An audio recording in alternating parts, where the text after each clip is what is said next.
Folks, tonight's classic episode is about one of the biggest musical acts in human history. No, we're not talking about Wham! No, we're not talking about Gregorian chant. We're talking about the Beatles, but not the bug. Read it. It's a pun.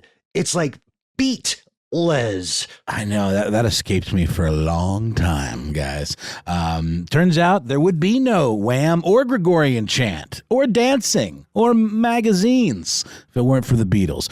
Those things aren't entirely true, but they did have a huge influence on music and pop culture and film. I mean, you name it. They really caught the imagination of America in the form of the British invasion.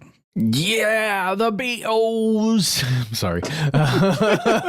I really like this band, or this topic maybe. No, it's the band. I think I really like the band. And it's cool to know that there's so many conspiracies surrounding them. It's like they live in a conspira cloud. And with that, we're off to the races.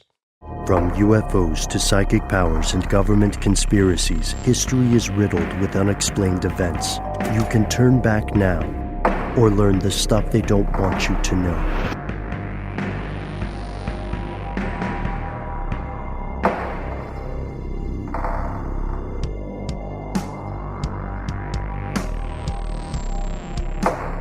Well, hey, everybody, and welcome to the show. You know by hearing my voice first that our compatriot and beloved friend Matt is not here. Matt, it's true, is on a top-secret adventure which we cannot disclose details about at this point. However, he will return, and as far as we know, he is safe and sound, so stay tuned for the return of Matt Frederick. Yeah, we had to sign some ironclad NDAs about this whole affair. I didn't sign it, but they call me Ben. We are joined, of course, with our super producer, Paul Deckant. Most importantly, you are here, and that makes this Stuff They Don't Want You to Know, with an episode that's been a long time in coming, and I'm a little sad Matt's not here. I am super sad, but I will say something I'm not sad about is that I have the perfect nickname for Paul for this episode. It's Paul the Walrus Deckant. I'll take it, yeah. Oh, come on, dude, that's perfect. Yeah, well, let's see. Yeah, I'll go with it. Incredulous. Because Paul was Paul was the Walrus in the Beatles, and who was the Eggman? Well, in the Magical Mystery Tour film, I believe John was the Eggman. Mm-hmm. But the Walrus was Paul is a lyric from a song off the White Album called Glass Onion, and that's another reference to the ubiquitous, probably most well-known Beatles conspiracy theory that there is, that Paul McCartney died before his time and is now living life as a double, some sort of doppel that was hired to replace him. But we will get into that later. Which I appreciate the foreshadowing there, Noel, because that is one of the reasons that I wish Matt were here today. Way back in the early days of Stuff They Don't Want You to Know, we did a video wherein we portrayed my trusty longtime friend Matt Frederick as a Beatles conspiracy theorist obsessed with the Paul McCartney concept. But let's take a step back and start with the introduction, some facts. Clearly, you've heard of the Beatles. We don't make too many assumptions on this show. But if you are listening now and you're thinking this is a show about insects that we have given names to. Yeah, and misspelled in the title. Right, and misspelled in the title. We promise you there's a method to the madness. The Beatles, you see, Beatles, are one of, if not the most famous bands in human history. Not in modern history, not in recent history alone, all of it, human history. And hey, no ding on you, anyone out there, if you never noticed until this moment that Beatles is spelled funny, because we actually just had a conversation in the break room with Paul the Walrus, and he mentioned that he had only just noticed the fact that it was spelled Beatles as opposed to the traditional spelling of the insect, Beetles. Well, not just noticed. He said in college. Well, that's, hey man, we're but a speck, right. In the grand scheme of things. So college was like last week. So let's put some numbers behind that claim of being the most famous band in human history.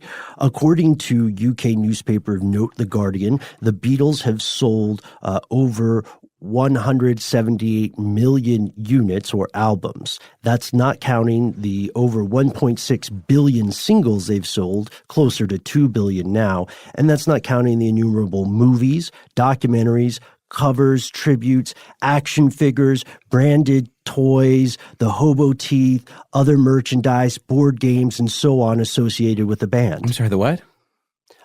Board games and so on associated with the band. Of course, yes. They were definitely merch-rich, those Beatles. And I bet you know what else I bet it doesn't include? What's that? Streams. Because they only just pretty recently, I mean, not college recently, no, more recently than college. Just like a few years back, right? A few years back got added to Spotify, and that was a really big deal because because the Apple Records and Parlophone and whatnot retained all the rights to that stuff with an iron fist. It was not on any streaming services until they obviously struck up some kind of pretty lucrative deal with Spotify. Yeah, it was a huge deal with Apple Music a few years earlier, right? It made the news. That's right, Ben. And it was certainly part of a big old ad push. Hey, the Beatles are on streaming. So I'd be interested to see, because now streaming numbers do factor into units moved in some odd kind of formulation. Some arcane. It's a little weird. Some arcane incantation for measuring success. And also, for any hardcore Beatles fans in the audience today, we do have to point out that it can be surprisingly difficult to get reliable, up-to-date statistics for a lot of numbers. You will see other claims that say, no, the Eagles of all bands are the most lucrative or popular best-selling band. But you know what, though? The Eagles suck.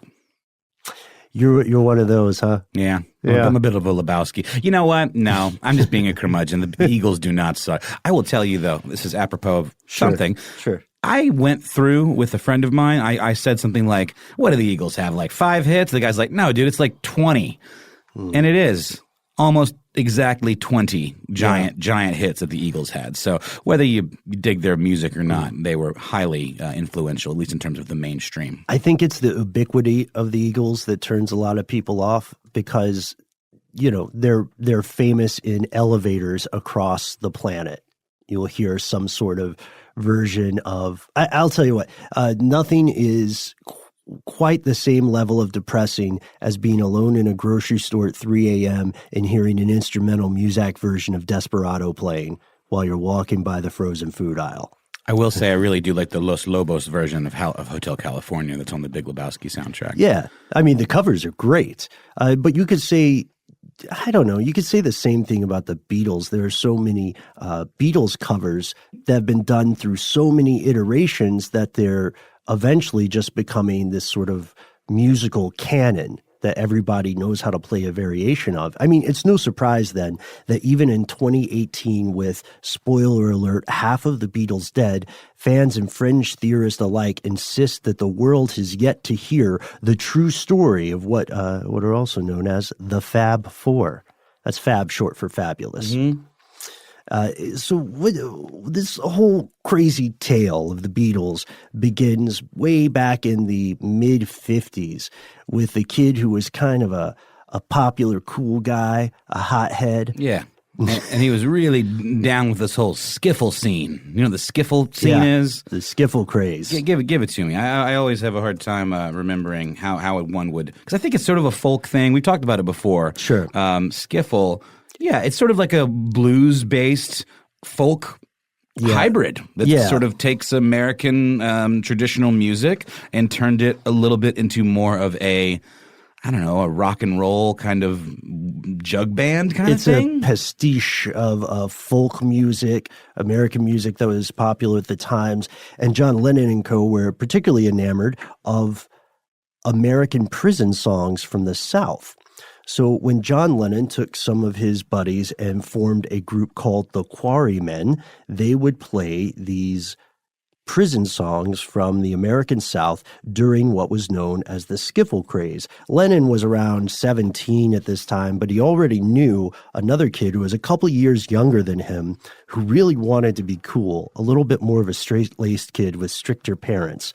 He was 15 years old. His name was Paul McCartney, and cool guy John Lennon came to Paul and said, hey, do you want to play music with me, even though you're only 15? So soon they began composing songs and playing music together. Well, fast forward, you can hear entire volumes of this story. It's a tale as old as time. And I think most Beatles fans have some inkling of the Hamburg days and like these, the young lads from Liverpool kind of like getting together and forming themselves a rock and roll band. So then the next thing that happened was in February of 1958, Paul invited a buddy of his, or a guy from around town, George Harrison, just to come and check out the band. And then he actually auditioned. And Lennon, who, the hothead bad boy of the crew, who probably, was a bit of the ringleader, it seems like, wasn't so sure about George because he was a little too young, even though he was only the same age as Paul. But George could shred. Yeah, so the first audition that Harrison had, Lennon says,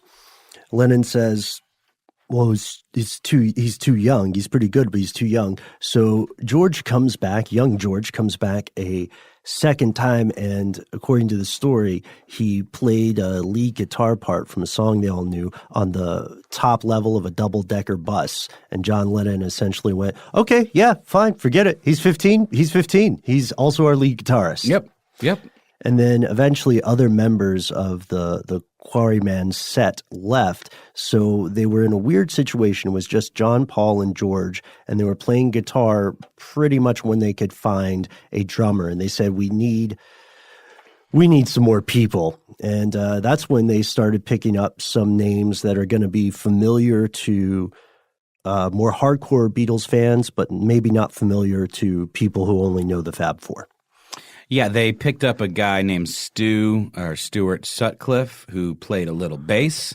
You always think of Paul as playing the bass. So what was Paul playing if Stu was sitting on the bass? Were they 3 guitars strong plus bass? I believe so. Wild. Yeah. Wild. And at the time, here's Stuart's big contribution to the band. He is the one who suggested changing the group's name to the Beatles or the Beatles.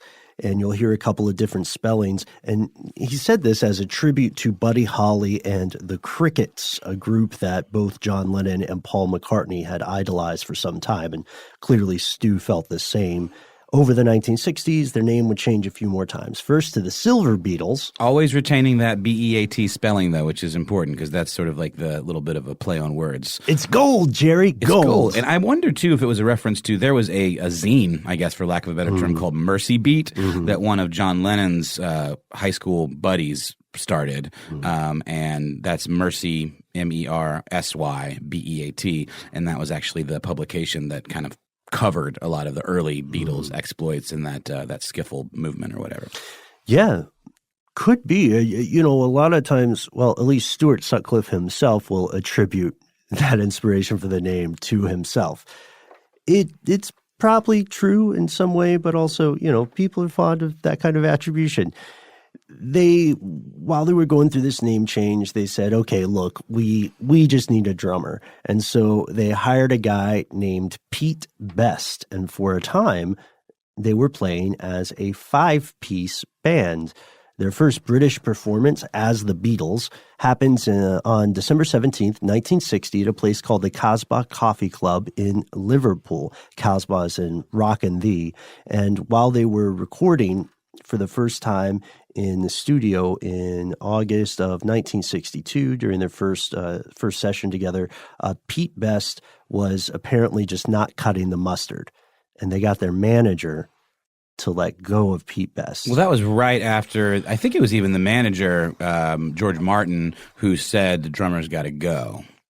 They all agreed. I've heard one story where that was definitely a thing, but apparently they had a problem with his haircut because he had kind of much more of the traditional kind of greaser pompadour haircut, whereas by this point the dudes were rocking that British mod mop top that we know and love so well that became the hallmark of their look. And it just goes to show that even early on in their career, they were very conscious of this image.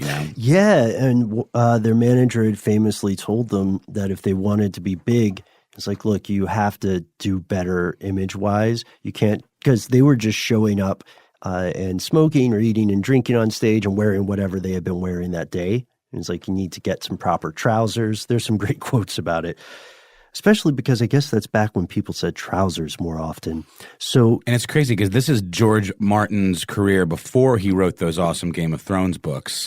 You know, who knew he actually had a storied career as a record producer and manager. Yeah, and he was really just doing the Beatles, I think, to support his love of writing and his love of frappuccinos. He's pretty candid about that. Yeah, they got rid of Pete Best, and that's when Ringo Starr comes into the picture. Also, Stuart Sutcliffe had earlier left of his own accord to pursue a career in art. That had to be a real kick in the pants later for the guy, you know.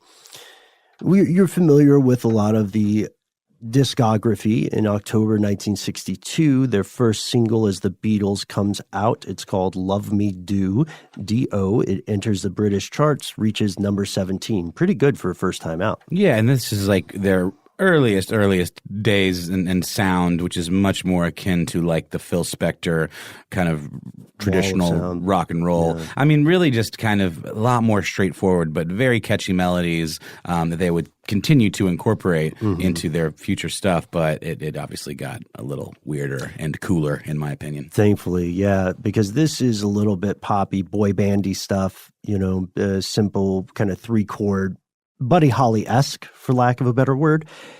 In 1963, February 11th, they record their first album, Please Please Me, and they do it all in one day.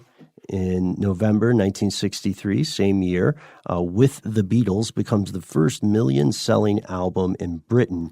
And then they begin their crazy evolution, their domination of the world, as well as their internal change as a band. In February of 1964, they tour the U.S. for the first time.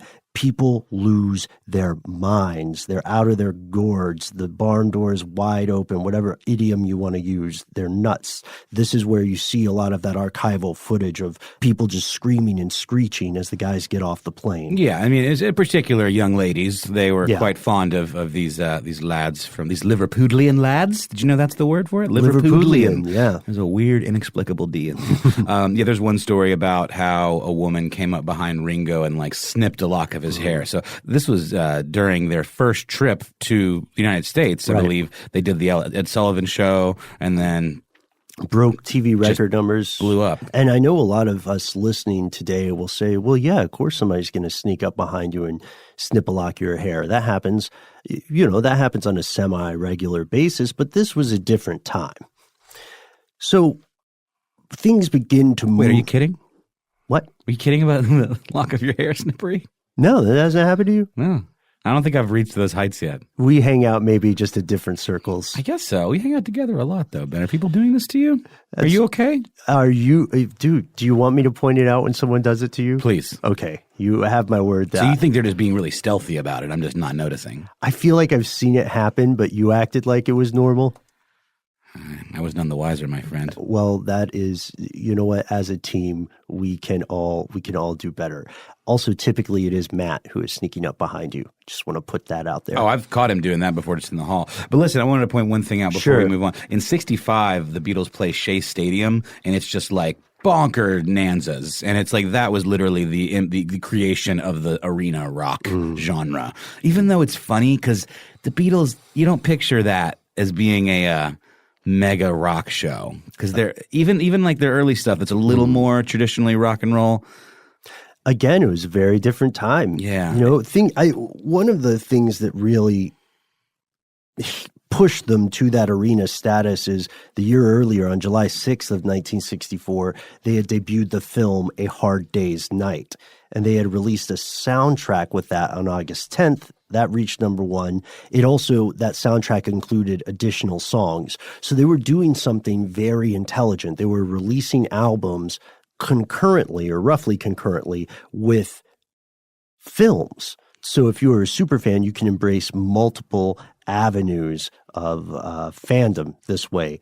They meet the Queen. They play the arena, as you said, Noel. They release another film, Help, and the group internally and content-wise begins to change.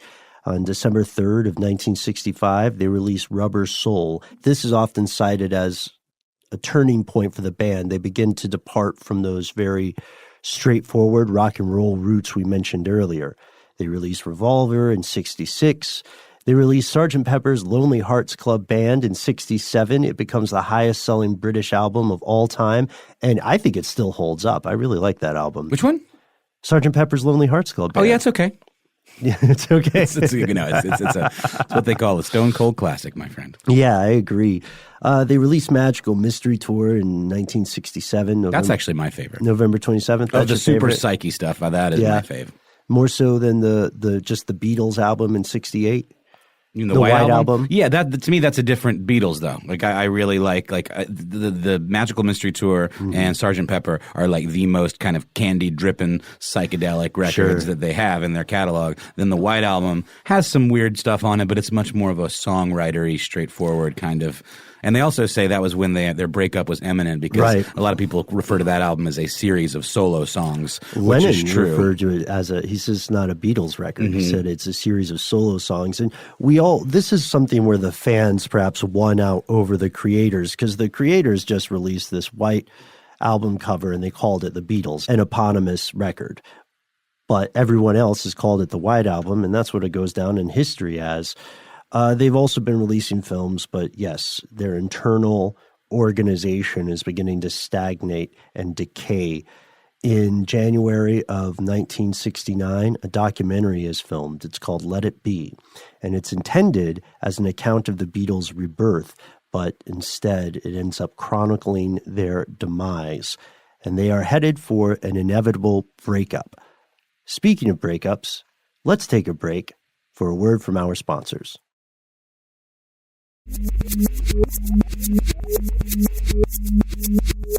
So as they're attaining this massive fame, the band members are growing increasingly distant. In 1969, John Lennon privately tells the rest of the band that he plans to leave, depart, skedaddle.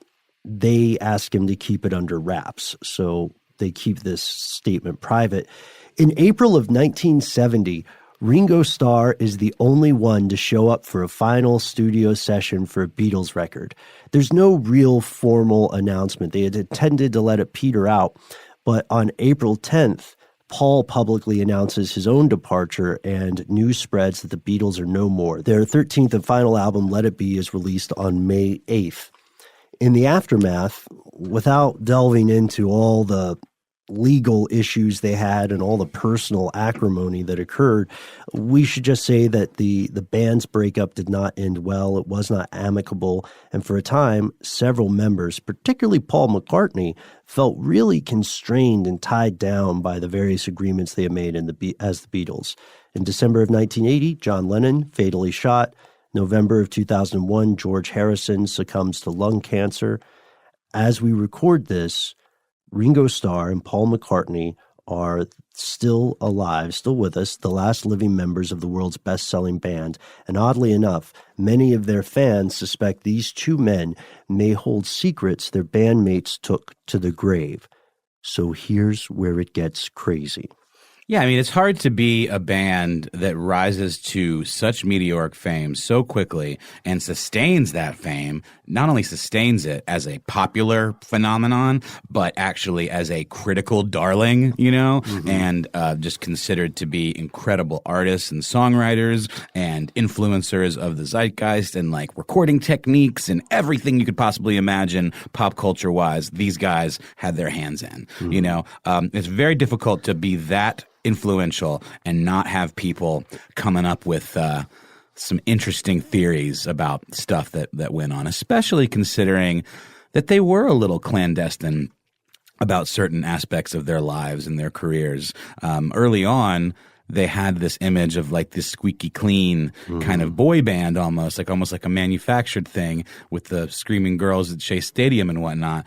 But then over time, they evolved into much more guru-like, kings of psychedelia, and then even beyond then became much more involved in activism and used their platform, especially Lennon, to influence world events, which we'll get into. So when you have those kind of conditions colliding, it brews up some pretty interesting conspiracy theories, and we're going to talk about some of the most popular ones, or the most maybe Some of them you may have heard of, and some of them are a little under the radar. I have not heard of, but they're the ones that interested us the most. Yeah, we have to, in honor of our compatriot Matt, we want to start with one of your favorite ones, Matt. Yeah, we know he's listening.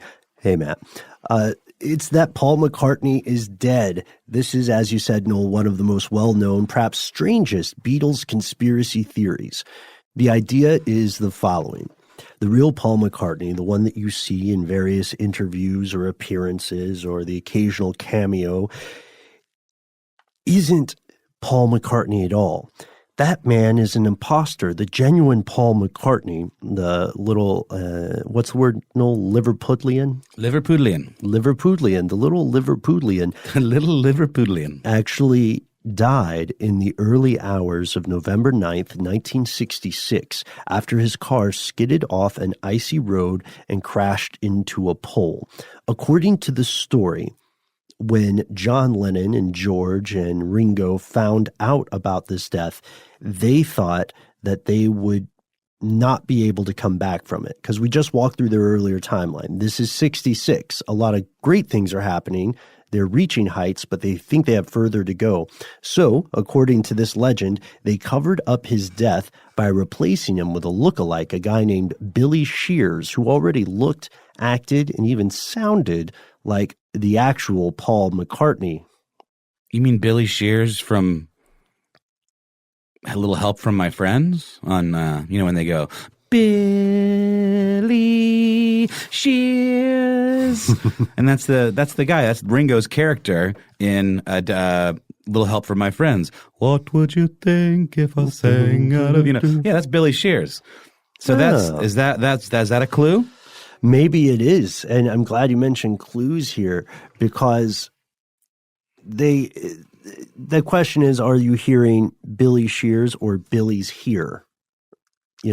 This is one of the primary pieces of proof for people who believe this theory. There are these ideas that various audio artifacts have been hidden inside Beatles recordings that give you clues to the story, right? And that's one of them, but there's another one that might be even more familiar to our fellow conspiracy realist. Well, there's a lot of them, and a lot of this one revolves around hidden images. Most of these do revolve around things hidden in plain sight or plain audio. Right, hearing, yeah, because I had said audio artifacts earlier, but it's important to notice a lot of the album artwork itself is pointed to as proof of this. Yeah, right? Album art and even press photos and things like that. But yeah, so one of the lyrics on Sgt. Pepper's Lonely Hearts Club Band, one of the most gorgeous and probably most popular songs on that record, A Day in the Life, has the lyric, he blew his mind out in a car. He didn't notice that the lights had changed. And also that, people point to that as being a reference to Paul, his death. And then in Strawberry Fields Forever, there is a what's known as a backwards mask, which we've talked about quite a bit on this show. In that most recent episode we did about satanic panics in Italy, I think we talked about a Led Zeppelin back mask. But in the song Strawberry Fields, there's a part where when you flip it backwards, it sounds like John Lennon saying, I buried Paul. He actually would correct the record on this and say, I was saying cranberry sauce. I'll let you be the judge. Yeah, let's play this. We can't play too many Beatles clips without getting into a crazy lawsuit, but we can get away with this one. Surely we can.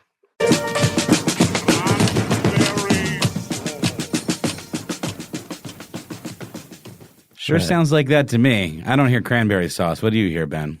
Well, the thing is, it doesn't. It's very much an audio Rorschach. Do you know what I mean by that? And yeah, it's like a Rorschach painting, but for your ears. Or what do they call it? Bader Meinhof, where like you expect to see something and then you'll see it everywhere, or you think about a thing and then you start to see it everywhere. They're confirmation bias. There you go. Most directly, yeah. But you can see how if someone already believes this, they would see more of these things as proof. And there are several other details in there, including, for example, on the White Album, there's the claim that if you play the track Revolution 9 backwards, you'll hear the message, "Turn me on, dead man." Turn me on, dead man. Turn me on, dead man. And in 1969, on October 12th, a student at Michigan University, a kid named Tom Zarsky, called a Detroit radio host named Russ Gibb, and he wanted to talk to Russ about the stories regarding Paul being dead. Gibb was dismissive of the rumors, but Zarsky talked him into playing Revolution 9 backwards on air at WKNR-FM. And everyone who tuned in thought they heard "Turn me on, dead man, turn me on, dead man," and the phones rang off the hooks, and this brought the conspiracy to national levels. Isn't this the kid that had a bunch of other theories about how, like, what was this guy's story? I feel like there was a part where in the research where he mentioned not having the resources to play every Beatles record backwards to find more hidden messages. You'll also hear people say that it was just a hoax that Zarsky knowingly participated in. And Ben, I misspoke. There's actually a different kid that in the 90s who had some pretty interesting theories about backwards masking in Beatles songs relating to another conspiracy that we'll get into shortly. Ah, okay. I see. And then, so this also goes into the idea that you mentioned, Noel. I'll amend. I do think the nickname for super producer Paul is probably the best one we can have for today's episode, because in the Glass Onion song, John says, "Well, here's another clue for you all. The walrus was Paul." And the people who believed this started thinking, okay, get this. You have to walk with us here. So people who believed this one started spreading rumors that walrus was actually a Scandinavian word that meant death. That is factually inaccurate, is the nicest way for me to say it. The word is actually derived from the Old Norse Romshalvr, which means walrus, not death. So while there are all these clues or purported clues about Paul McCartney's secret death, the biggest question would be, how could someone get away with this? How could they keep a secret? If there is a lookalike, how could he live his entire life as someone else without slipping up once? Yeah, and make all those sick Wings records too, you know? I mean, come on. I mean, they're records. What are you talking about? Have you heard Ram? That's not considered Wings, but that record is fantastic. That is a really, really great record. I don't really care much about the Wings stuff after that, but Ram is a classic, my friend. So this guy, who was rumored to have replaced Paul McCartney, where did he come from?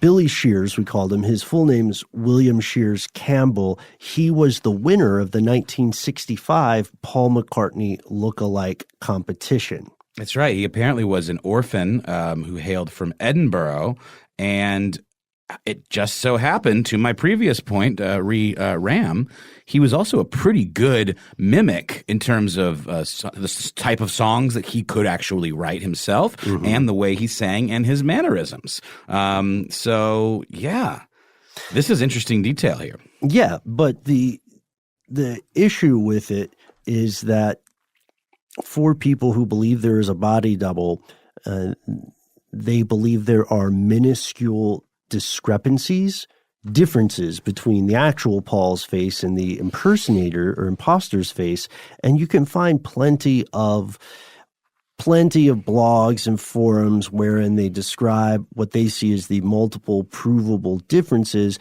between the real Paul McCartney and the man they call Faul, F-A-U-L, fake Paul. That's great. And there's another interesting detail here, too. It was right around this time, November of 1966, when supposedly this imposter stepped in.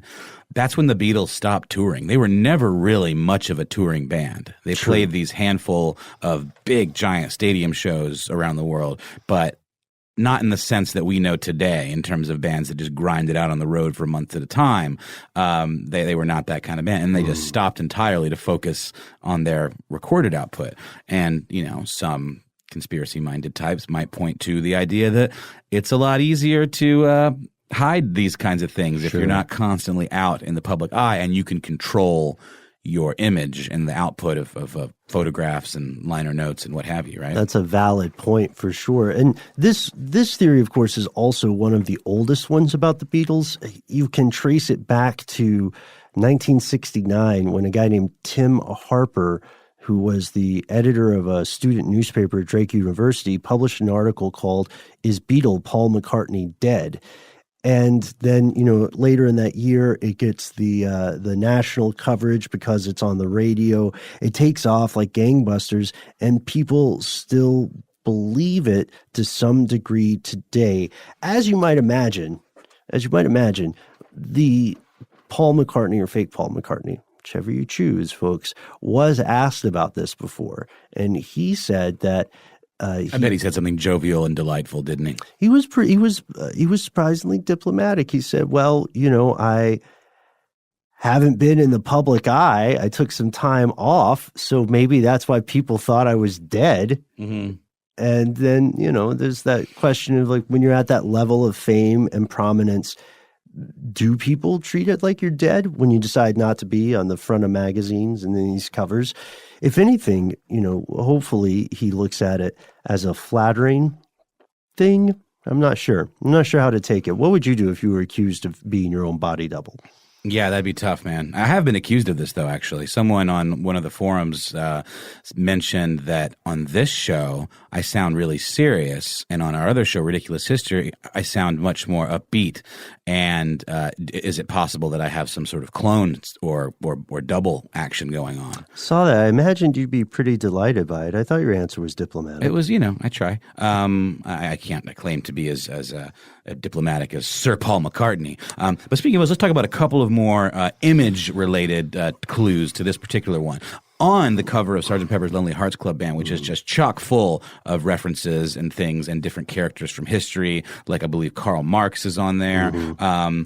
Also, all four Beatles are shown wearing band uniforms and gathered around this giant bass drum.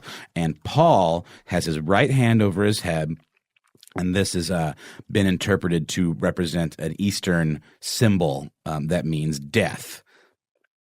And he also has a black clarinet, while the other guys in the band have golden brass type instruments, right? And there's something with his dominant hand as it's pictured in the art, right? In terms of which one he's using to hold the clarinet? Right. Yeah, interesting. Okay. So there's actually a website called turnmeondeadman.com, and it has a whole page devoted to some of these Paul is dead theories. And one of them involves taking a mirror and holding it up to the center of that Sgt. Pepper bass drum, at which point it says, "I, Onyx, he die." Which would be I-1-9, he die, which also has an embedded reference to 11-9, November 9th, 1966, which is when supposedly he had this fatal car crash. So is this surreptitious communication? And if so, why and how, if they want to keep it a secret? That's the big question. This, going back to what Paul McCartney said himself, or his double said, he seems to have been kind of a sport about it. In 1993, he gave a nod to this conspiracy theory in his album. Do you know the name of it? It was Paul is Live, right? Yes, it is Paul is Live. And despite that, the theory continues today. As recently as just 2009 even, in Wired magazine, in the Italian version of the publication, there was a study done by two forensic scientists who used computer technology to compare the measurements of McCartney's skull before and after the car accident. They took on the project because they wanted to prove that the Paul is dead thing had no basis. But what they claimed to discover is that the point where the nose detaches from the face is different in both skulls, and the position of the ears is different in a way that cannot be explained by surgery, and the shape of the palate is also different. So their story is that they went in to disprove it, and they came out going, oh, but in Italian. And I think at this point we can even move on to a slightly related one that is a very strange one that implies that every single Beatle was in fact a double. A double or fictional? Well, there's two. There's one that says they were a series of humans that were actors that were hired to play them so that they could like maximize their grind time with all the different responsibilities they would have being a giant band like that. So that's one, and I don't know. We don't have to even go into that one too deep, but that is one that's floating out there. The idea of a boy band sort of manufactured like the Monkees and things like that. Sure. The Beatles would have been the ones that kind of set that trend off. But this is the idea that they were, in fact, all played by different actors. Is this the one that says the Beatles were created by the Illuminati? Well, it's a different one, but it's related. So why don't you walk us through this? This is it. That's all I've got for that one. Oh. It's just, there's really not much to it. Yeah, here we go. So there's a guy named Chris Fischel. This is coming from a great Huffington Post article who was looking into the idea that McCartney had died, and in his research decided that in fact every other Beatle had died except possibly Paul, and that there were tons of clues hidden in all of these record covers dating as far back as 1963, where Ringo's face on their 63 record is not in line with the rest of them. And then in 64, you've got A Hard Day's Night, where George has his back to the camera and is holding a cigarette. This is all just super stretchy to me. And then on Revolver, we've got supposedly the second John Lennon singing the line, "I'm only sleeping," sleep being a metaphor for death. And then we've got the buried Paul thing in 67. And, this guy goes into about 24 or so pieces of evidence and decides that this is the one I was talking about earlier, where he says he just didn't have the resources necessary to listen to every single song backwards. I guess he didn't have a computer yet. Right. But that's it. Yeah, that's and then it goes on, because there's another one saying that the Beatles had been played by different actors, every single one of them, and there's a list, just like you said with Paul, for every Beatle, showing that there are different facial dissimilarities through various periods in their career. It's interesting because that is not as implausible in principle a theory as we might initially think. It's not, I don't think it's particularly a secret, but it's probably an open secret. We can go ahead and say this. Something similar has occurred in the past in entertainment culture. And I have one example of something that's going on now. Have you heard the story about Morgan Freeman and voiceover? I think we talked about this off air.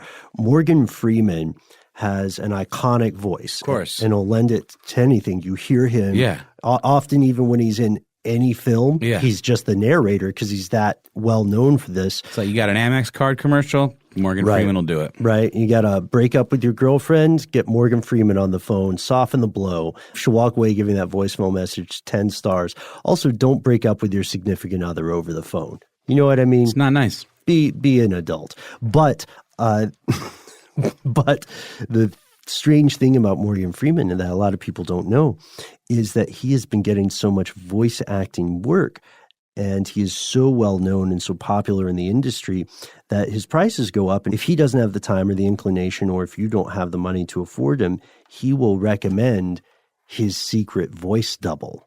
What? There's a guy who just does Morgan Freeman-esque voices. So if Amex can't afford him, he doesn't want to do it, but he still wants a piece of the action, he'll say, well, you can't get me, but you can get this guy who sounds like me. And do you think that guy has to pay him like a finder's fee or some sort of give him a cut? I bet he does. Surely he does. I'm sure he gets a cut. I don't know the nature of that relationship. He's had to license that voice. And so that's a very weird arrangement, Ben. And what an interesting thing. So, and then dictators often use body doubles. Saddam. Right. Saddam, Stalin, Gaddafi, the list goes on. But Saddam in particular, I believe there was some forensic expert that went through dozens and dozens of photographs of Saddam Hussein and determined that there were at least, I want to say, 6 in play. Well, there were several, yeah. I think a couple of them died too.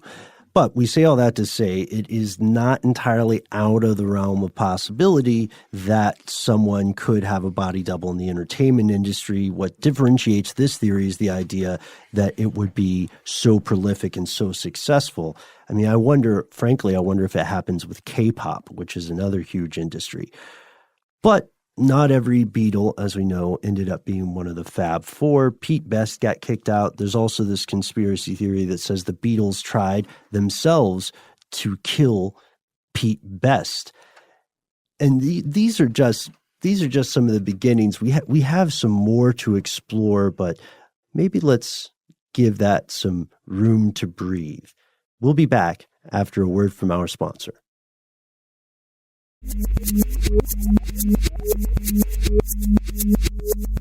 Here's one of the darker ones. The John Lennon cover-up. We mentioned earlier that he was shot on December 8th, 1980 in Manhattan by a fellow named Mark David Chapman. And it's weird because he was simultaneously a crazed fan. He's been described that way many times, but he also had some real problems with Lennon, specifically with his atheism, because Chapman himself was a Christian and he did not appreciate John Lennon kind of spreading this notion that, that Christianity, would never go so far as to say that it's stupid, but he just did not think it was important. The notion that you do not need a god or the threat of divine punishment to be a decent person. Atheism, essentially. Absolutely. Somewhere between spiritualism and atheism. Yeah, so he shot Lennon 4 times in the back. I think he fired the gun 5 times, and then he just sat down on a curb and started reading The Catcher in the Rye, which he had brought with him. When he was arrested, and asked for a statement. He told police that the book, The Catcher in the Rye, was his statement.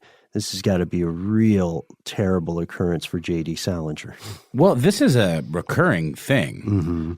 This idea that Catcher in the Rye is somehow some sort of assassination trigger. Yeah. Because the gentleman who made an attempt on Ronald Reagan's life, I believe, was carrying a copy of it as well. And it's been talked about as an interesting, if anyone hasn't read it, it's told from the perspective of a young dude who's very kind of antisocial and telling the story from the confines of a psychiatric institution.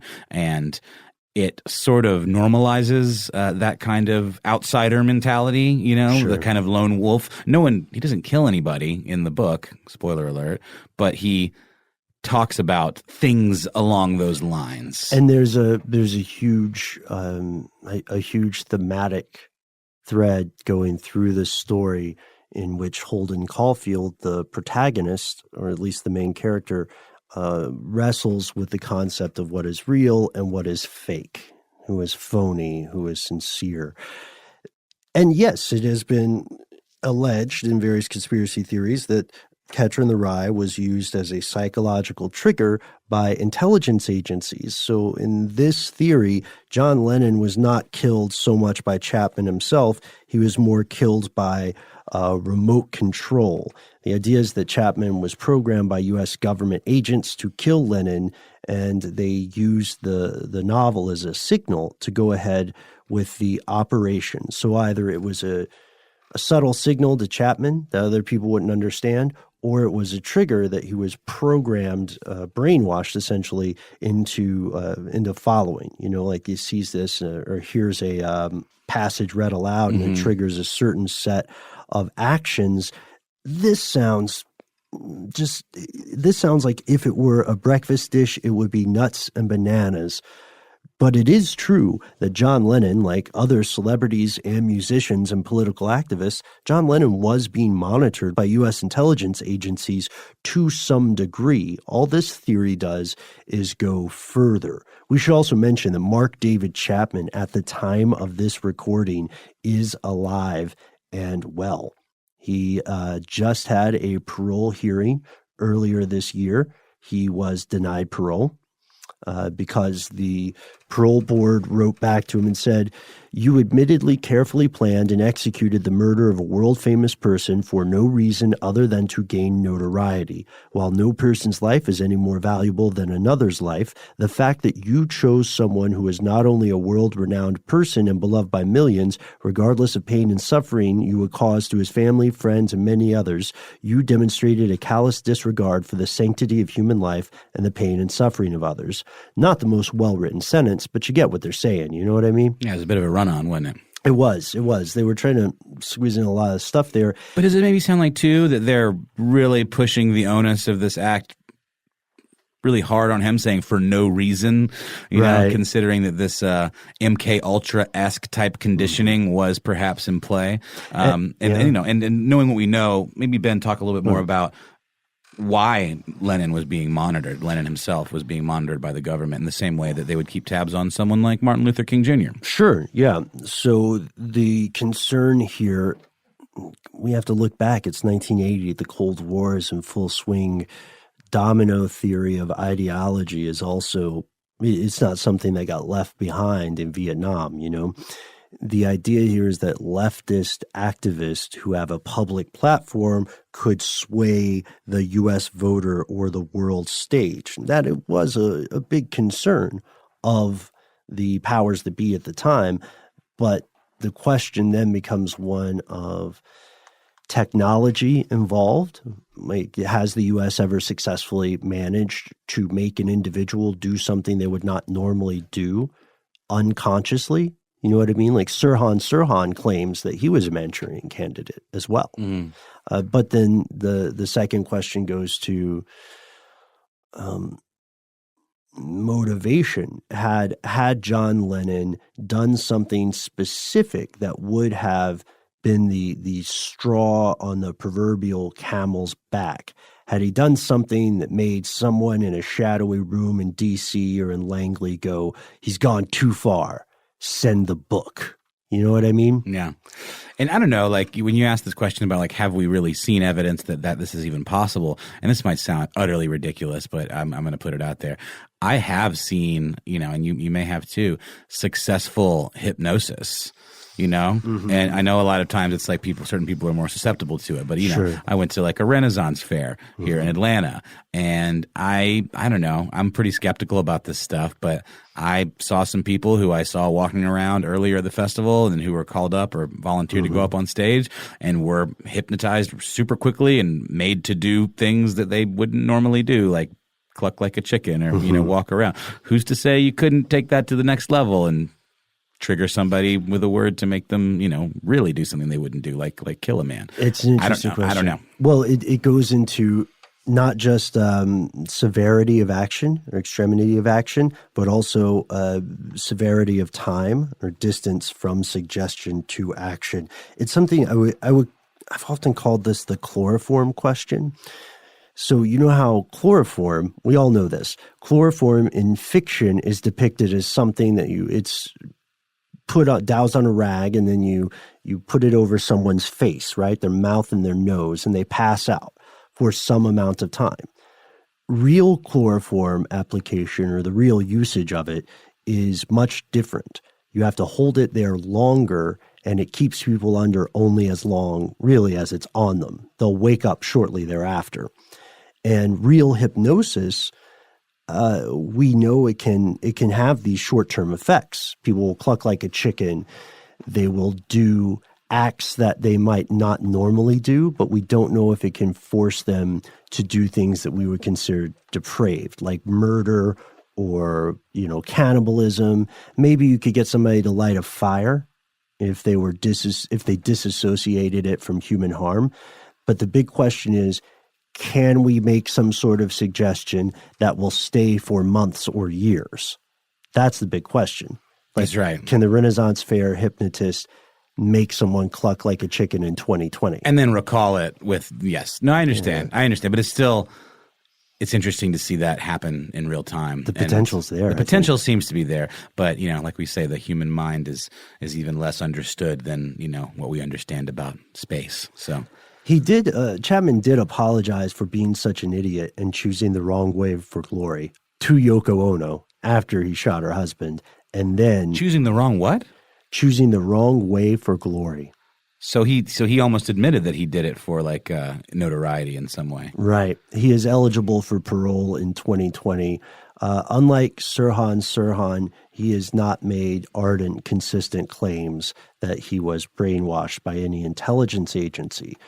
But that's where we leave it. And it's the thing that makes this one so tantalizing is that we know years and decades later that the intelligence agencies of the U.S., at the very least, did actively monitor people they considered to be dangerous political activists, and they also actively harassed them, like you said earlier, with Dr. King. They really did that, right? COINTELPRO was a real thing. The question is just how far it went. And if you want to read more about this, check out John Potash's book, Drugs as Weapons Against Us, which says that these agencies did not just target John Lennon, but they also targeted Tupac Shakur and Kurt Cobain and many other celebrities. But here's a question I have. What if there's something bigger than intelligence agencies at work? What if it's bigger than the CIA? What if it's bigger than the FBI? What if it's the Illuminati? The Illuminati? The very same. Oh, wow. Okay. And within that, we have some subsets, don't we? Sure. This idea of the Illuminati. We have two in particular that we're talking about. One that's a research wing of the UK that supposedly receives government funding from the United States, and that was very particularly tied to MK Ultra, we talked about a little while ago, which is something called the Tavistock Institute for Human Relations. Yes, the Tavistock Institute. In addition to the Committee of 300. First off, let's talk a little bit about the Tavistock Institute. They are essentially a nonprofit, at least on the surface, that a British-based nonprofit that has done kind of a think tank, I guess you could call it, that has done research on how to solve societal problems. Quote, helping organizations, groups, and individuals to learn, change, innovate, and develop. How much more vague could you be? They were started in back in 47, right? That's right. And they have since their inception, been intimately tied to the field of psychiatry. And again, they were connected to the MK Ultra experiments we talked about earlier, which if we didn't go too deep into it, surely you guys know what this is. We've done episodes on it in the past, but it is that Manchurian candidate kind of research that was ruled to be not cool. By the U.S. government, the idea of turning people into secret sleeper soldiers, among other things. Yeah. So they are commonly associated with the Beatles and the Rolling Stones. You can find a couple of books focusing on this. One by Daniel Easterlin called Tavistock Institute, Social Engineering and the Masses. That's the more recent one. It came out in 2015.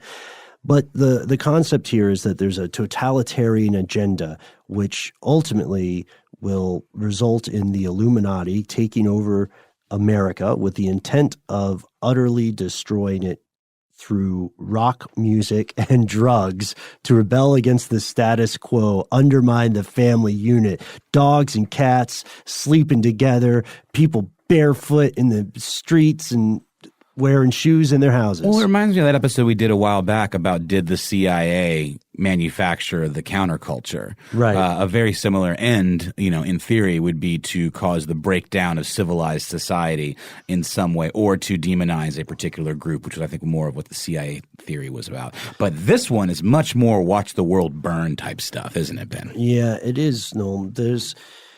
The idea is that the Beatles were created purposefully, with intent, by the Illuminati or these various subsidiaries to introduce counterculture, to introduce drugs. And this is part of something larger called the Aquarian Conspiracy by its opponents. It was started by a guy named John Coleman as recently as the 1990s. He used to work for MI6, and that gave him some street cred with people.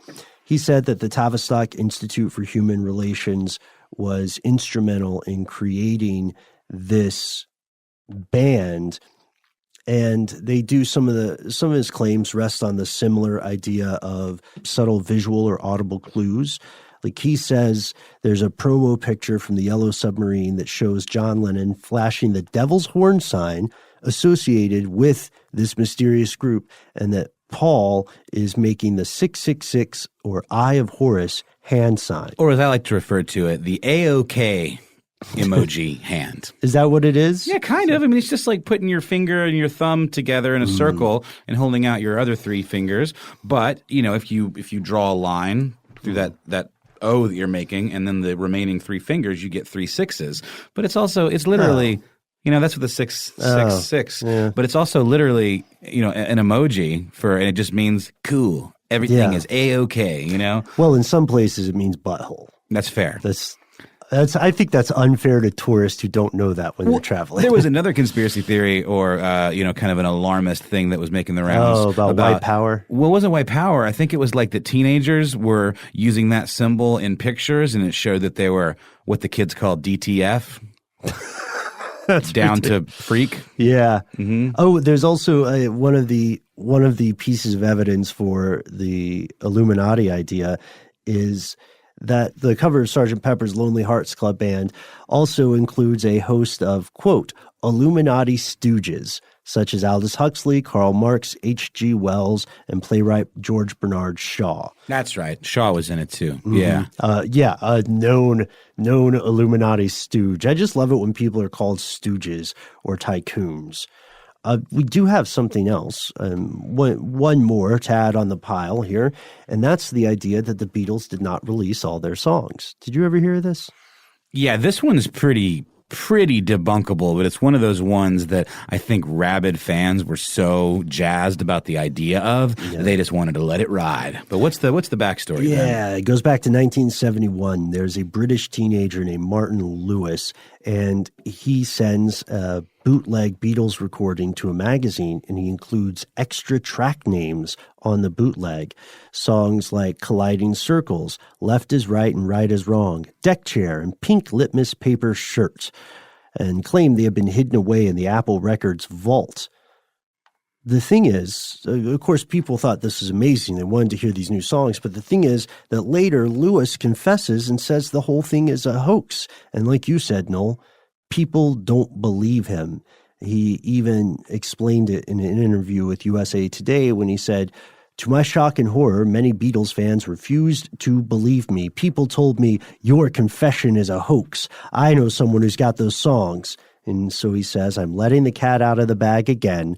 There are no hidden songs," which is where we begin to wrap up the show today, folks, because for some of these theories that we've described, some more plausible than others, there are always going to be people who say, if you are attempting to disprove what I believe, then that means you are part of the vast Beatles conspiracy.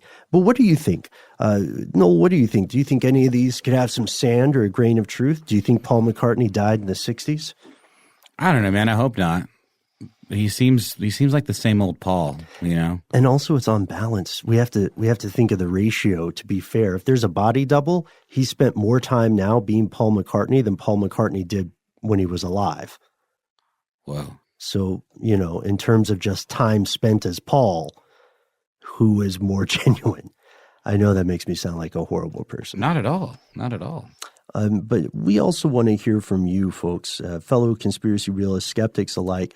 Do you think that any of these claims have an amount of sand? One thing we did not talk about, which is a provable and proven conspiracy, be corruption in the music industry and the ways in which artists back then and today were chosen sometimes to be successful through practices like payola, through practices like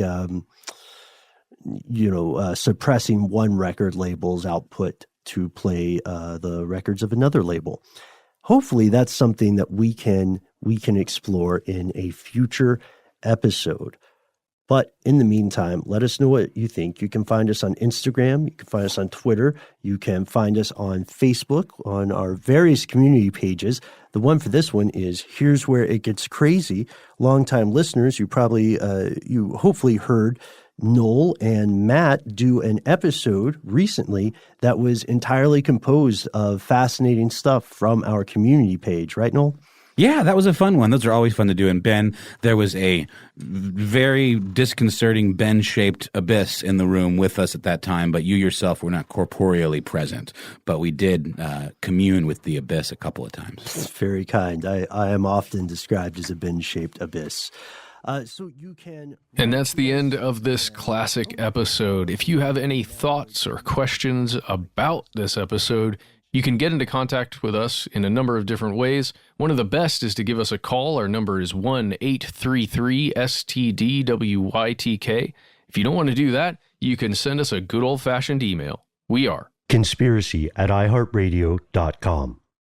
Stuff They Don't Want You to Know is a production of iHeartRadio. For more podcasts from iHeartRadio, visit the iHeartRadio app, Apple Podcasts, or wherever you listen to your favorite shows.